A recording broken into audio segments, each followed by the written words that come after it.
So my favorite game in the girls section from round 1 is this one between Ashley Kian and Ma Yunhui. Apologies if I don't pronounce it correctly. This was board 2 in the girls under 12, and it started as Scotch. Knight takes d4, bishop c5, knight b3. I know this is more of a popular line these days. A lot of people, play this bishop e3 stuff and queen f6, and we can have, lots of theory that we go over. But knight b3, I notice it's more popular against youngsters these days. Bishop b6 and knight c3. So white proceeds with the development in a normal fashion. This knight in b3, though, moved from here. It will allow later on a potential f4 push. Knight e7, if you put the knight in f6, you risk of it being chased away at some point with a5. Not right now, at some point. So people try to avoid it. Maybe they also try to avoid ideas with bishop g5. And here, for example, these trades do not work because, if you take in e4, the knight recaptures and protects the bishop. And if you go knight to g4 check, the queen captures and protects the bishop. So don't fall for traps like that. So knight g7, queen e2. Normally, like, as I saw this move queen e2, I thought it was a bit suspicious because it does block the bishop, but white is trying to make sure this pawn is protected to have the ability to take the bishop out and castle. And she did want to put the bishop in e3, so it does make sense to take the queen out, whereas putting it on d3, I think, or f3 would have been more exposed to a knight. So Ashley, I think, decided to just stay home and make sure that her development is happening. Bishop d7.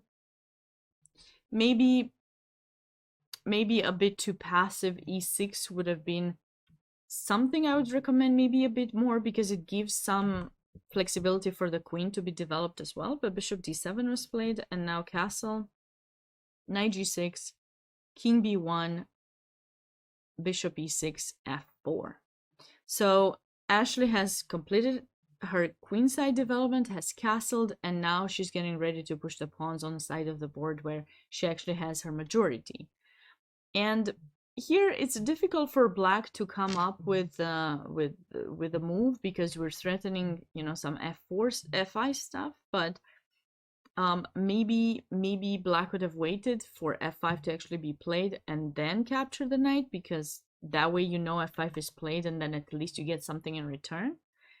Black rushed a bit to capture this knight and then played bishop takes e3. So all these trades, even if normally should help black because of the lack of space, are also keeping white in a comfortable position. This bishop can go out to b5 or c4. Black is not castled, so white will have the ability to consider some e5 to open up the position. So it's a bit difficult for black, and Ma decided to play queen d7 and then castle long. And from here on, I really, considering her age, she seems to play very mature for her age here with her with this e5 very nice move, taking in d6, creating a weakness and weakening black's king, right? And now knight b5, putting pressure on the weakness that was created. King b8, rook takes d6. So I didn't quite see a way for black to survive, because if you do this pawn is hanging. So it just seems everything kind of went wrong from this moment where, the capture in b3 happened. Black's king stayed in the center a bit too long, which I think helped give white quite a bit of initiative. So after knight b5, king b8, white captured. So this is the first, moment where you can start telling, okay, white is gonna be doing quite well to continue to try to win this position. Moves like this, I don't think they would help too much. We could even do something like this and then get the bishop out, and the pawn is a pawn is a pawn. A black played queen c8 development, rook d8, rook h e8, queen f2, of course, getting out of harm's way. And as soon as a6 was played, which it was natural that it was going to be played because these ideas are kind of, you know, hanging. Rook takes knight, queen takes a7. So black felt the need to push a6 to chase the knight away. And now trade and knight c3. It seems that white's attack is completely gone because the knight had to go back, a few more pieces were traded.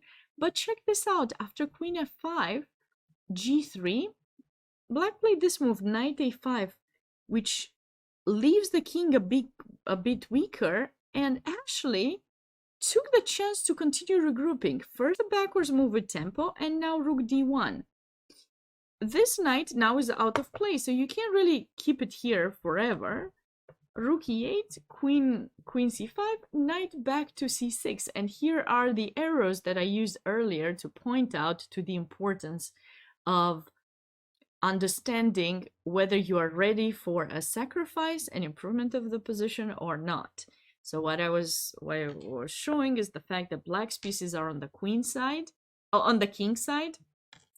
Black's pieces are on the king side and not doing a good job at easily sliding over to protect the king, while white's pieces are close by. So all we need right now is just an opening of the king. And here Ashley found this beautiful move, bishop takes a6, because if you capture now with the pawn, we got queen b6 check and followed by rook d7, and the mate will be happening very soon. If you go king c8, we also can capture here first, and then can either come back or bring the knight to d5 or b5, or the rook in d7.